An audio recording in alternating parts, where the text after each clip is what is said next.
नमस्कार बच्चों, कैसे हैं आप सब। आशा करती हूँ आप सभी अच्छे होंगे, स्वस्थ होंगे, खुश होंगे और अपनी पढ़ाई भी अच्छे से कर रहे होंगे। तो जैसा कि आप सभी जानते हैं, मैं हूँ आपकी हिंदी की अध्यापिका और मैं स्वागत करती हूँ आप सभी का आईसीटी वर्चुअल क्लासरूम में।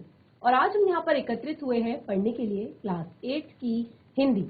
क्लास 8 की हिंदी में आज हम पढ़ेंगे हमारी वसंत पाठ्य पुस्तिका भाग 3 का चैप्टर पानी की कहानी। तो पानी की कहानी जो हमारा ये चैप्टर है, ये रामचंद्र जी द्वारा लिखा है। और देखिए, ये जो चैप्टर है इसमें आपको पानी की पूरी जर्नी यानी कि पूरा जीवन काल उसका पता चलेगा कि कैसे पानी की, देखिए पानी की जो बूंद बूंद होती है उसी से बहुत सारा पानी बनता है। कहते हैं ना कि बूंद बूंद से घड़ा भर जाता है। तो देखिए, धीरे धीरे धीरे जब बूंद बूंद इकट्ठा होता है, फिर वो एक तरह से एक तालाब बन जाता है, फिर नदी बन जाता है, फिर समुद्र बन जाता है। तो बहुत पूरी जर्नी बताई है कि कैसे पेड़ पौधे इसका यूज करते हैं, कैसे ये वाष्प बनकर फिर से उड़ जाता है।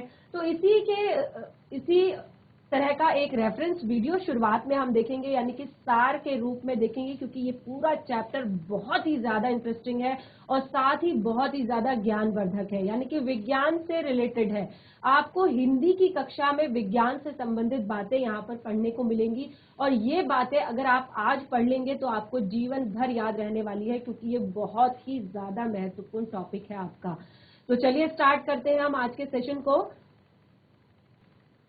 लेखक रामचंद्र तिवारी इस लेख में ओस की बूंद को जरिया बनाया है कि किस तरह से पानी का रूप होता है, उसकी किस तरह से रचना होती है, उनमें कौन कौन से तत्व शामिल होते हैं, यही सब पाठ में बताया गया है। पानी के जीवन का एक चक्र होता है।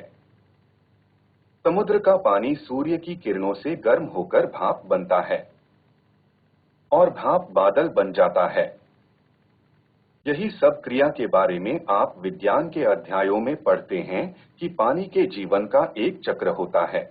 किस तरह से समुद्र का पानी भाप बनकर सूर्य की गर्मी के कारण गर्म होकर भाप बन जाता है और वाष्प बादल बन जाता है। ऊपर आसमान में जाकर काफी ऊंचाई पर पहुंच जाने पर वह बादल का रूप ले लेता है और जब बादल बरसते हैं तो कुछ पानी धरती में रिस जाने के कारण उसमें चला जाता है और कुछ नदी नालों में बह जाता है। नदियों का पानी फिर समुद्र में मिल जाता है। इस प्रकार पानी का यह चक्र चलता रहता है। इस तरह से पानी सूर्य की गर्मी के कारण वाष्प बन गया, फिर बादल बन गया। बादल के अंदर जब ज्यादा मात्रा में इकट्ठा हो जाता है तो फिर वह वर्षा बनकर धरती पर बरस पड़ता है और पानी कहां कहां गुजरता है। कभी वह नदियों में मिल जाता है, फिर समुद्र में मिल जाता है। इस तरह से यह पानी का चक्र चलता रहता है। सारांश: पानी की कहानी में एक ओस की बूंद अपनी रक्षा के लिए बेर के पेड़ पर से लेखक की हथेली पर कूद जाती है और उसे अपनी कहानी सुनाना शुरू करती है। ओस की बूंद कहती है कि अरबों वर्ष पहले हाइड्रोजन और ऑक्सीजन के मिलने से उसका जन्म हुआ। जब पृथ्वी का तापमान घटा तो वह बर्फ के रूप में बदल गई और जब बर्फ का सामना गर्म धारा से हुआ तो वह पिघलकर समुद्र के पानी में मिल गई। समुद्र की गहराई की यात्रा करने की इच्छा ने उसे समुद्र की गहराई में ले लिया। वहां से वह ऊपर ना आ सकी और वह वही वर्षों तक समुद्र की चट्टानों से होते हुए जमीन में सहारे ज्वालामुखी तक पहुंच गई। वह से उसे तेज गति के साथ भाप की स्थिति में आकाश में भेज दिया गया और वहां आंधी में मिल जाना पड़ा, और जब बहुत से वाष्प कण मिल गए तो भार अधिक होने के कारण वे बारिश के रूप में पहाड़ पर आ गिरी। पहाड़ पर से अपने साथियों के साथ तेजी से एक ऊंची जगह से नीचे गिरी और नीचे पत्थर के टुकड़े टुकड़े कर दिए। वहां से समतल भूमि की तलाश में नदी की धारा के साथ बहते हुए कभी मिट्टी का कटान किया तो कभी पेड़ों की जड़ों को खोखला करके उनको गिरा दिया। अपनी जिज्ञासा के कारण कारखाने के नलों में कई दिनों तक फंसे रहने के बाद भाग्य के साथ देने पर एक टूटे नल से बाहर निकलकर वापस भूमि द्वारा सोख लेने पर बेर के पेड़ तक पहुंच गई। बेर के पेड़ की जड़ों के रोए द्वारा खींच लेने पर कई दिनों तक वहीं फंसे रहने पर पत्तों के छोटे छोटे छेदों के द्वारा बाहर निकल गई। रात होने के कारण वही सुबह का इंतजार करती रही और सुबह लेखक को देखकर अपनी रक्षा की खातिर उसकी हथेली पर कूद पड़ी और सूरज के निकलते ही वापस भाप बनकर उड़ गई। तो इस तरह आपने यहाँ पर पानी की कहानी का पूरा सार एक तरह से देख लिया और अब आपको लगेगा कि चैप्टर कितना ज्यादा इंटरेस्टिंग है। यानी कि हमारे पूरे पाठ में बहुत सारी महत्वपूर्ण चीजें बताई गई हैं। यानी कि पूरा जो चैप्टर है एक तरह से साइंस से रिलेटेड है, यानी कि विज्ञान से संबंधित है। तो इस तरह से यहाँ पर हम अपने चैप्टर को स्टार्ट करते हैं। अब आपने बहुत सारी चीजें इसमें समझ ली है कि क्या कुछ हमने इसमें पढ़ना है, क्या कुछ हमने इसमें समझना है। स्टार्ट करते हैं हम अपने चैप्टर को। मैं आगे बढ़ा ही था। यहाँ पर स्टार्ट करते हैं अपने चैप्टर को कि मैं आगे बढ़ा ही था कि झाड़ी से एक मोती की बूंद मेरे हाथ पर आ पड़ी। तो इस कहानी के जो लेखक हैं रामचंद्र त्रिपाठी जी, वो बता रहे हैं कि मैं आगे बढ़ा ही था कि झाड़ी से एक बेर की झाड़ी थी, यानी कि बेर का बड़ा जो एक पेड़ होता है उसकी झाड़ी थी, वहां से मोती सी एक बूंद मेरे हाथ पर गिर पड़ी, मेरी हथेली पर आ गिरी। मेरे आश्चर्य का ठिकाना नहीं रहा, यानी कि मैं बहुत ज्यादा आश्चर्यचकित हो गया क्योंकि ओस की बूंद मेरी कलाई पर सरक कर हथेली पर आ गई थी। तो बिल्कुल जैसे वो बूंद गिरी तो लेखक कहते हैं कि मेरे आश्चर्य का ठिकाना ना रहा, वो मेरी कलाई पर से, क्योंकि वो यहाँ पर गिरी थी और यहाँ से फिसल कर इस तरह से उनकी हथेली में आ गई और मेरी दृष्टि में पड़ते ही वह ठहर गई। और जैसे ही मैंने उसे देखा, उसने मुझे देखा, तो वो बिल्कुल वहीं पर वो ठहर गई। थोड़ी देर में मुझे सितार के तारों सी झनकार सुनाई देने लगी। लेखक कहते हैं कि थोड़ी देर में मुझे ऐसा लगा जैसे सितार के तार बज रहे हों, उनकी झनकार मुझे सुनाई पड़ी। मैंने सोचा कि वह कोई बजा रहा होगा, यानी कि उसे कोई बजा रहा होगा। तो उन्होंने चारों तरफ देखा, अपने आसपास देखा और चारों तरफ देखा तो कोई भी नहीं था। फिर अनुभव हुआ कि यह स्वर तो मेरी हथेली से निकल रहा है, यानी कि उन्होंने जब उन्हें सितार की तरह ये चीज सुनाई दी तो फिर उन्होंने देखा कि उन्होंने फील किया कि ये तो मेरी हथेली से आ रही है ये आवाज। उन्होंने जब ये देखा फिर उन्होंने ध्यान से देखा तो मालूम हुआ कि उस बूंद के दो कण हो गए हैं और वह इधर उधर हिलडुल कर स्वर उत्पन्न कर रहे हैं। आपने देखा है ना कि जब बूंद आपके हाथ में गिरती है तो जब आप उसको ऐसे ऐसे ऐसे हिलाते हैं तो कई बार उसके दो अलग अलग पार्ट्स हो जाते हैं, दो अलग अलग कण हो जाते हैं। तो लेखक के साथ भी वही हुआ। वो जब उसे देख रहे थे तो उन्होंने देखा कि उस बूंद के दो कण हो गए हैं, यानी कि वो टू पार्ट्स में डिवाइड हो गई है। जैसे वो इस तरह से एक बूंद थी तो फिर वो ऐसे ऐसे दो कण उसके बन गए हैं। ठीक है, अब उन्होंने देखा कि वो क्या कर रहे हैं, वो इधर उधर हिलडुल कर उस स्वर को उत्पन्न कर रहे हैं, यानी कि वो उनके हाथ पर इधर से उधर डोल रहे हैं और ऐसा लग रहा था कि मानो वो कुछ बोल रहे हैं, यानी कि ऐसा लग रहा था वो कुछ बोल रहे हैं, वो कुछ कहना चाहते हैं। ठीक है, उसी सुरीली आवाज में मैंने सुना। अब लेखक कहते हैं जो झनकार थी मुझे सुनाई दे रही थी, उसी बीच मैंने कुछ और भी सुना और वो क्या था, सुनो सुनो, जैसे कोई पुकार रहा हो, जैसे कोई आपको आवाज लगाता है कि सुनो सुनो, तो बिल्कुल ऐसे ही उनको आवाज सुनाई दी। और लेखक कहते हैं मैं चुप था क्योंकि वो बिल्कुल शांत थे उस समय पर। और फिर आवाज आई, वो कहते हैं फिर से आवाज आई, सुनो सुनो। और लेखक कहते हैं कि अब मुझसे नहीं रहा गया, यानी कि जब देखिए बार बार कोई आवाज लगाता है तो फिर आपको देखना पड़ता है कि आखिर कौन बुला रहा है। तो बिल्कुल लेखक कहते हैं कि आवाज आ रही थी उन्हीं में से, फिर मुझसे रहा नहीं गया और मैंने कहा कहो कहो। उसकी आवाज आ रही थी सुनो सुनो, तो लेखक कहते हैं मैंने कहा कहो कहो। तो इस तरह से ओस की बूंद मानो प्रसन्नता से हिली, यानी कि वो खुश हो गई, जैसे किसी ने उसकी बात को मान लिया तो वो बहुत ज्यादा खुश हो गई।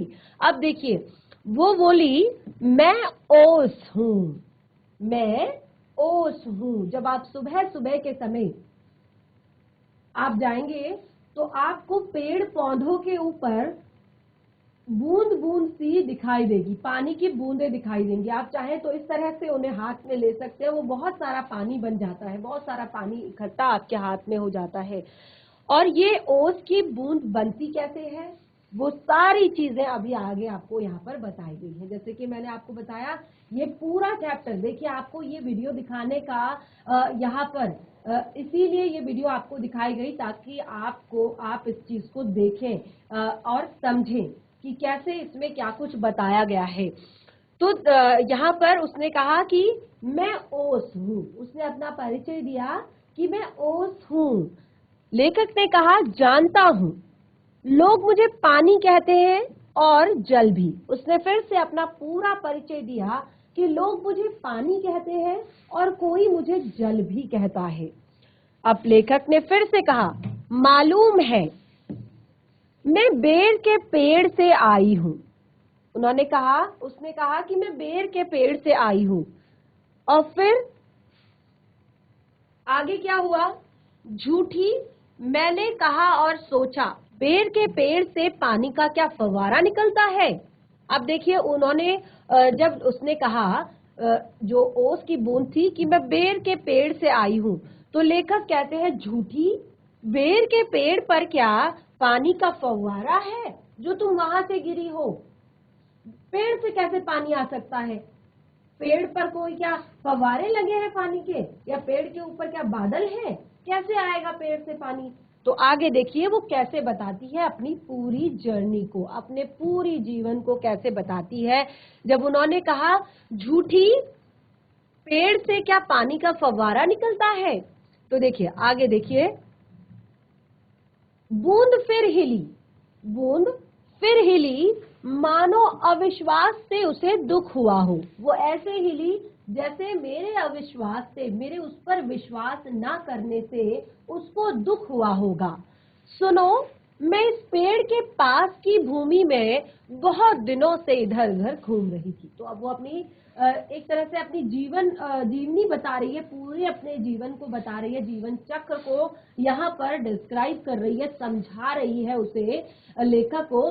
तो यहाँ पर वो कहती है कि सुनो, जब उसको लगा कि ये मेरी बातों पर विश्वास नहीं कर रहे हैं कि मैं पेड़ से गिरी हूं, तो उसने कहा सुनो, मैं इस पेड़ के आसपास की भूमि में, जो पेड़ के नीचे जो आसपास की भूमि है, यहाँ मैं कई दिनों से इधर उधर घूम रही थी, बहुत दिनों से मैं इधर उधर घूम रही थी।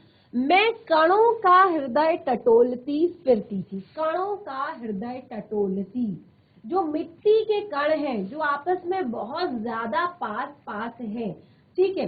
एक तो होता है, आपने पढ़ा होगा साइंस में, देखिए कि किसी भी द्रव्य यानी कि पदार्थ की तीन अवस्थाएं होती है। पदार्थ की तीन अवस्थाएं होती है, सबसे पहले द्रव, उसके बाद सबसे पहले ठोस, उसके बाद द्रव, उसके बाद वाष्प, ठीक है। तीन अवस्थाएं होती हैं किसी भी पदार्थ की। तो जो ठोस अवस्था होती है उसमें पदार्थ के कण बहुत पास पास होते हैं, यानी कि उनके बीच में स्पेस नहीं होता, उनके बीच में बिल्कुल भी एक तरह से खाली स्थान नहीं होता। जैसे कि ये पेन आप देख सकते हैं, बहुत ज्यादा ठोस है, बहुत ज्यादा कठोर है, इसको मैं मोड़ नहीं सकती, इसको मैं किसी भी तरह से लचीला ये नहीं है, यानी कि इसके जो कण है, क्योंकि ये भी एक द्रव्य है, एक पदार्थ है, कोई भी पदार्थ, ठीक है, तो उसके कण आपस में क्या होते हैं, बहुत ज्यादा पास पास होते हैं, तो इसीलिए वो ठोस होता है। एक होता है आपका द्रव, द्रव यानी कि तरल पदार्थ जो भी होते हैं, उसमें क्या होता है, पदार्थ के कण एक तरह से आपस में जुड़े तो होते हैं लेकिन उनके बीच काफी ज्यादा स्पेस होता है। यानी कि वो क्या करते हैं, अगर आप बॉटल में पानी भरते हो तो पानी बॉटल का आकार ले लेता है, अगर आप ग्लास में पानी डालते हो तो पानी ग्लास का आकार ले लेता है, अगर आप कटोरी में पानी डालते हो तो पानी कटोरी का आकार ले लेता है।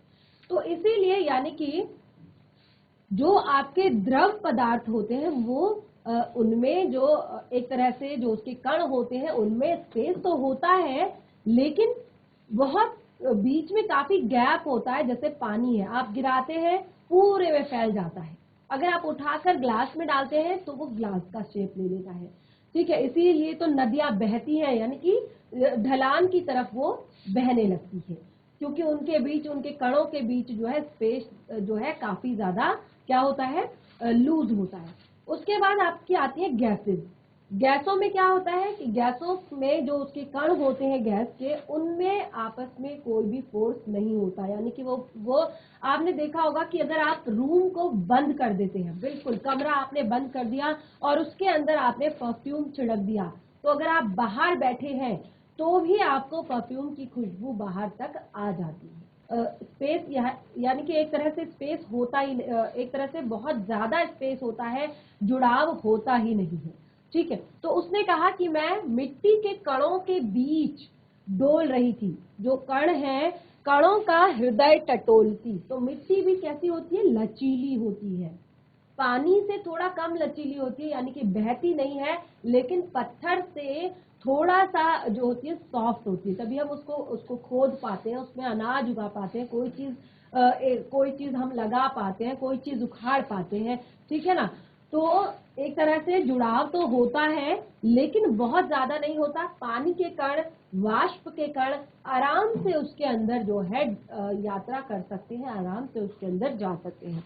तो वो कहती है मैं कणों का हृदय टटोलती, यानी कि वो मिट्टी है जो उसके अंदर वो घूम रही है, अभी तक पानी की बूंद जो है वो इस तरह से घूम रही है, एकाएक पकड़ी गई। और वो कहती है कि मैं एकाएक पकड़ी गई, अचानक से मैं पकड़ी गई, क्योंकि आपको पता है कि पेड़ पौधे जो अपना भोजन बनाते हैं वो किससे बनाते हैं, प्रकाश संश्लेषण की प्रक्रिया से बनाते हैं। और प्रकाश संश्लेषण की प्रक्रिया में 3 चीजें जो होती है वो सबसे ज्यादा जरूरी होती है।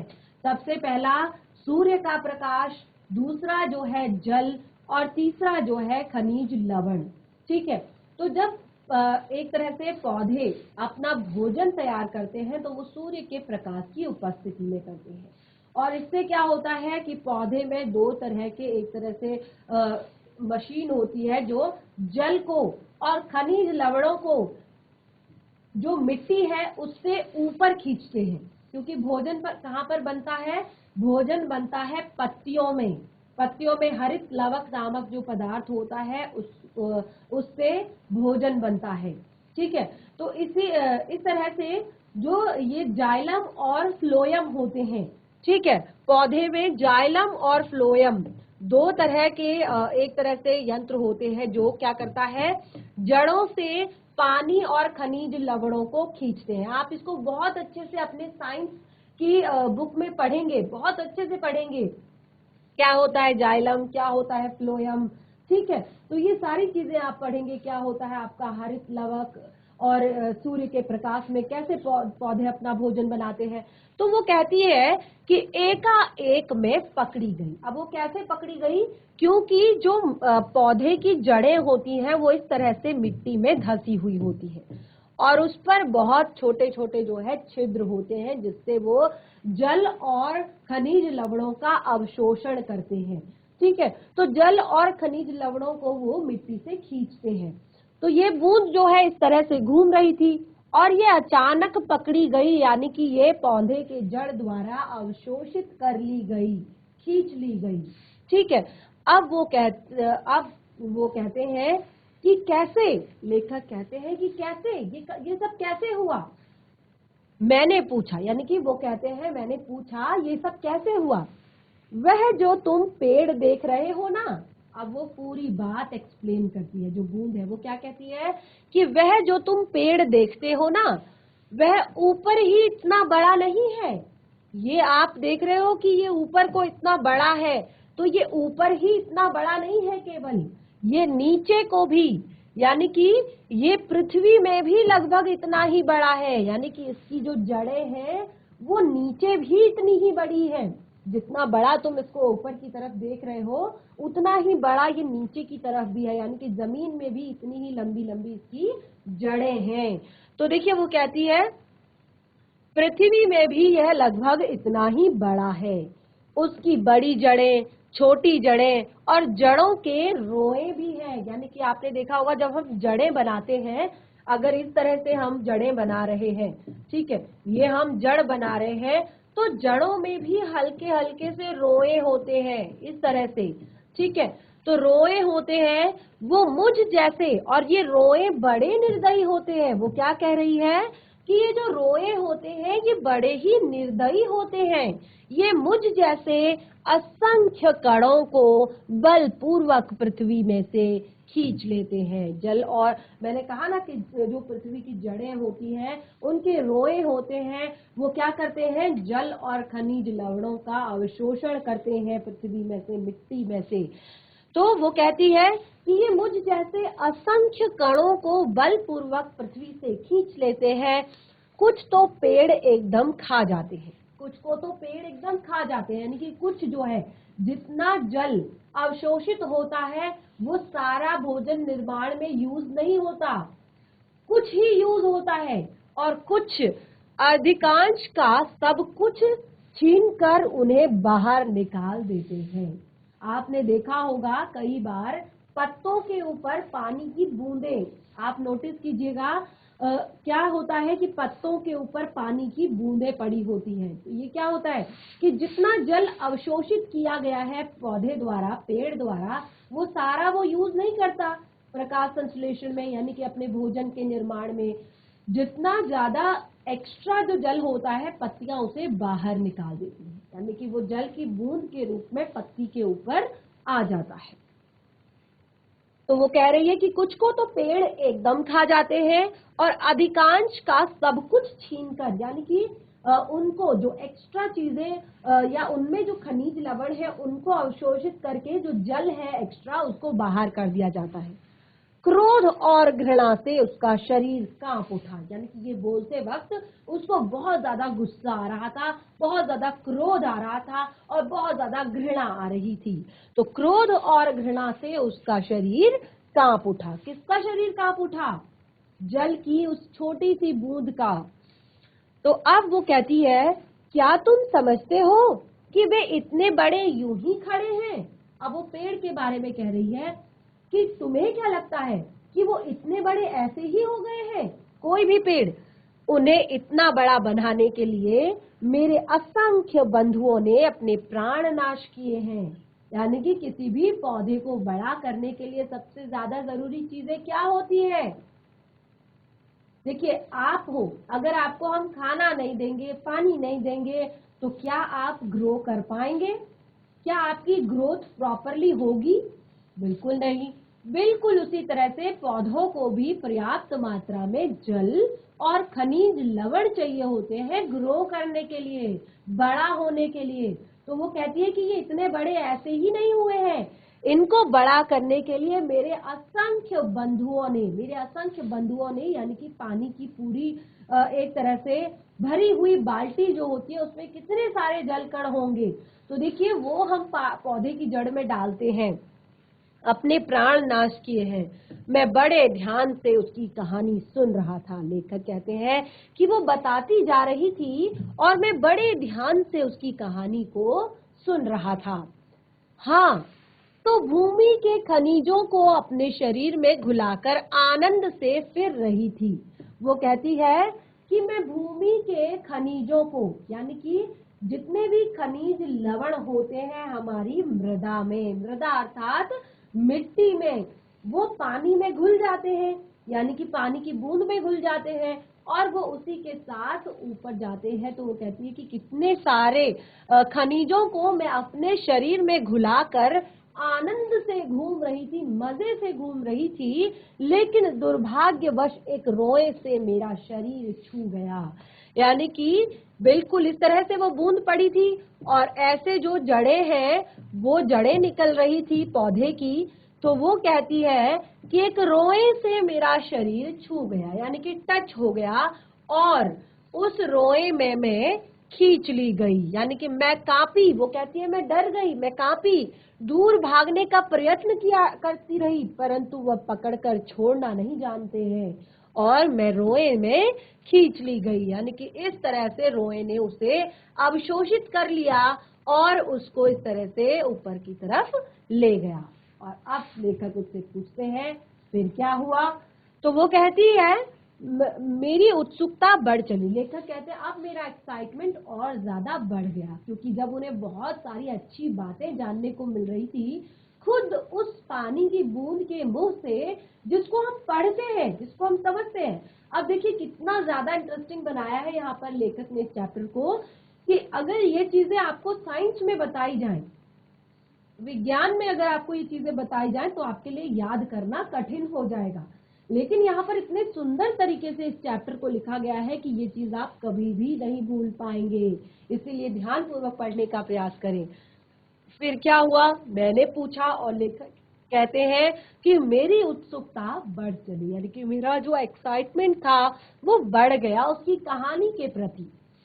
मैं एक कोठरी में बंद कर दी गई, यानी मुझे एक कोठरी में बंद कर दिया गया, और थोड़ी देर बाद ऐसा जान पड़ा कि कोई मुझे पीछे से धक्का दे रहा है और मानो हाथ पकड़कर आगे को खींचा जा रहा हो।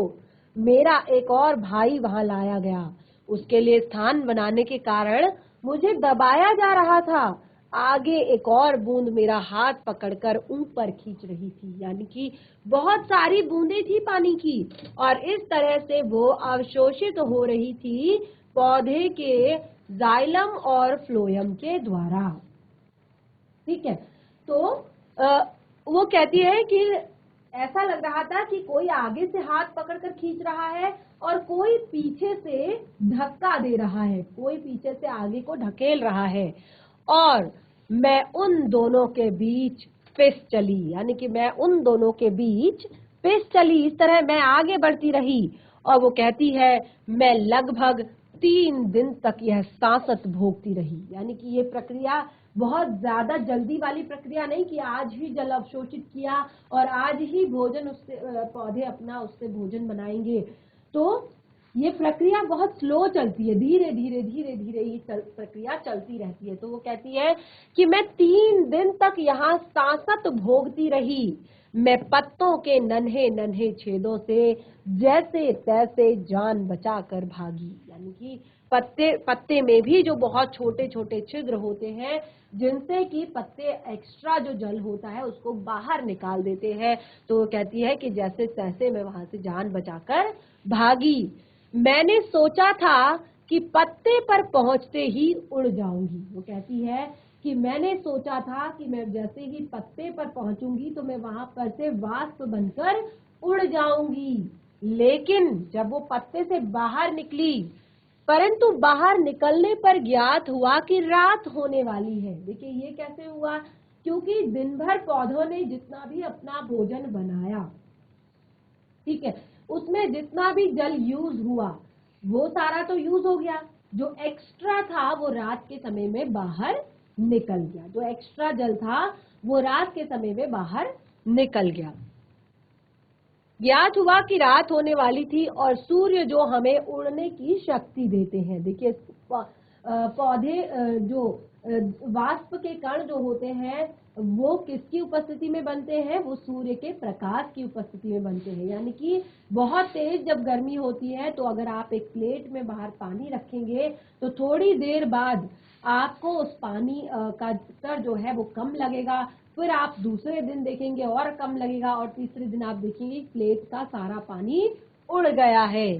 तो इसी तरह से वो कहती है कि सूर्य हमें उड़ने की शक्ति देते हैं जो जा चुके हैं। यानी कि सूर्य अस्त हो चुका था, रात हो चुकी थी, और वायुमंडल में इतने जल के कण उड़ रहे हैं कि मेरे लिए वहां स्थान नहीं है, क्योंकि दिन हुई थी और सारे वाष्प के कण जो है उस समय पर वायुमंडल में घूम रहे थे, और वो कहती है कि मेरे लिए स्थान वहां पर नहीं था।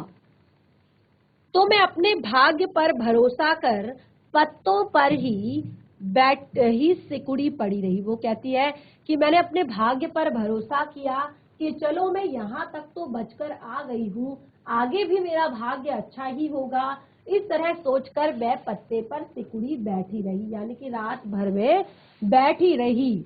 अभी जब तुम्हें देखा तो जान में जान आई, और रक्षा पाने के लिए तुम्हारे हाथों में कूद पड़ी। तो वो कहती है कि अभी जब मैंने तुम्हें देखा, क्योंकि जब क्या होता है कि अगर आप सुबह सुबह किसी बड़े पौधे या पेड़ के नीचे जब जाओगे, अगर उसकी टहनी को आप इस तरह से हिलाओगे तो आपको लगेगा मानो बारिश हो रही है, बिल्कुल आपके ऊपर बहुत सारी बूंदें गिर जाएंगी। तो बिल्कुल इसी तरह से वो बूंद जो है लेखक के हाथों में आ गिरी थी। अब वो कहती है कि इस दुख तथा भावपूर्ण कहानी का मुझ पर बहुत बड़ा प्रभाव पड़ा। लेखक कहते हैं कि बूंद की दुख एवं भावपूर्ण कहानी का मुझ पर बहुत ही बड़ा प्रभाव पड़ा। मैंने कहा, जब तक तुम मेरे पास हो कोई पत्ता तुम्हें नहीं छू सकेगा। अब वो कहते हैं मैंने उससे कहा कि जब तक तुम मेरे पास हो तब तक तुम्हें यहाँ पर कोई भी पत्ता नहीं छू सकता। भैया तुम्हें इसके लिए धन्यवाद है। अब वो बूंद जो है लेखक का धन्यवाद करती है, कहती है कि भैया तुम्हें इसके लिए धन्यवाद है, यानी कि तुम मेरी रक्षा के लिए तत्पर हो, तुम्हें इसके लिए बहुत बहुत धन्यवाद है। मैं जब तक सूर्य ना निकले तब तक रक्षा चाहती हूँ, उसका दर्शन करते ही मुझ में उड़ने की शक्ति आ जाएगी। अब देखिए रक्षा किस बात से करवा रही है? रक्षा इस बात से करवा रही है कि वो फिर से जमीन में ना गिर जाए, क्योंकि फिर से वो मिट्टी द्वारा अवशोषित कर ली जाएगी, फिर से वो किसी न किसी पेड़ पौधे द्वारा अवशोषित कर ली जाएगी और फिर से ये जीवन चक्र चलता रहेगा। लेकिन वो कहती है कि मैं चाहती हूँ कि तुम सूर्य के आने तक मेरी रक्षा करो, क्योंकि जैसे ही सूर्य आएगा एक छोटी सी बूंद ही तो है, वाष्प बनकर थोड़ी देर में उड़ जाएगी। आपने देखा होगा घरों में जो हम थोड़ा सा अगर पानी गिरा हो तो उसको अगर साफ ना करो वो थोड़ी देर बाद खुद ही सूख जाता है, लेकिन अगर बहुत सारा पानी गिरा हो तो उसको हमें साफ करना पड़ता है। सर्दियों में क्या होता है कि गर्मियों में आपने देखा होगा कि कपड़े जब हम सुखाते हैं तो वो बहुत जल्दी सूख जाते हैं, क्योंकि गर्म हमारा वातावरण जो है बहुत ज्यादा गर्म होता है और जल्दी से जल्दी सारा जल जो है वाष्प बनकर उड़ जाता है, अवशोषित कर लिया जाता है, ठीक है, वाष्पीकरण हो जाता है सारे जल का, ठीक है। तो यही सारी चीजें यहाँ पर वो बता रही है।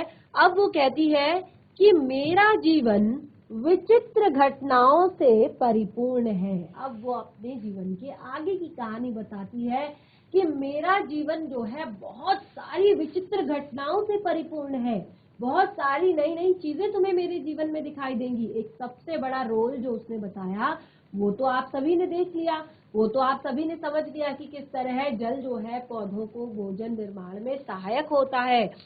अब वो कहती है कि मैं उसकी कहानी तुम्हें सुनाऊंगी तो तुम्हारा हाथ तनिक भी नहीं दुखेगा, यानी कि क्योंकि इस तरह से बूंद को पकड़ा हुआ है तो वो कहती है कि मेरा जीवन बहुत विचित्र है और मैं अगर तुम्हें अपने जीवन की कहानी सुनाती रहूंगी तो तुम्हारा हाथ नहीं थकेगा, यानी कि तुम ऐसे पकड़े हो तो तुम्हारा ध्यान हाथ पर नहीं जाएगा और तुम मुझे भूल जाओगे, यानी कि एक तरह से तुम भूल जाओगे कि तुमने हाथ ऐसे कर रखा है और तुम्हें एक तरह से अपना हाथ भारी नहीं लगेगा। तो वो कहती है कि अच्छा, वो जब ये कहती है कि मैं तुम्हें पूरी कहानी सुनाऊंगी और तुम्हारा हाथ तनिक भी नहीं दुखेगा, तो वो कहता है अच्छा सुनाओ। अब वो कहानी सुनाने की बात करता है। तो देखिए आपने अभी तक देखा कितनी ज्यादा इंटरेस्टिंग कहानी है एक पानी के जीवन की, पानी की बूंद के जीवन की। अब देखिए आगे वो बहुत ही ज्यादा महत्वपूर्ण कहानी सुनाने वाली है अपने जीवन से संबंधित। तो बिल्कुल रेडी रहिएगा अपने नेक्स्ट सेशन में। आज जो कुछ भी पढ़ा है उसको घर पर एक बार जरूर रिवाइज करें। चैप्टर आप देख सकते हैं, अभी तक आपने जितना भी पढ़ा काफी कुछ हमें सिखाता है, काफी कुछ चीजें हमें बताता है और देखिए ये ऐसे हमें यहाँ पर पढ़ाया जा रहा है जिसको हम कभी भी नहीं भूल सकते। और मैंने आपको शुरुआत में ही बताया कि ये विज्ञान से संबंधित हमारा एक चैप्टर है, बहुत सारी चीजें जो है यहाँ पर विज्ञान से संबंधित है। तो आज का सेशन हमारा यहीं पे समाप्त होता है। हम मिलेंगे अपने नेक्स्ट सेशन में, तब तक के लिए धन्यवाद। आपका दिन शुभ हो।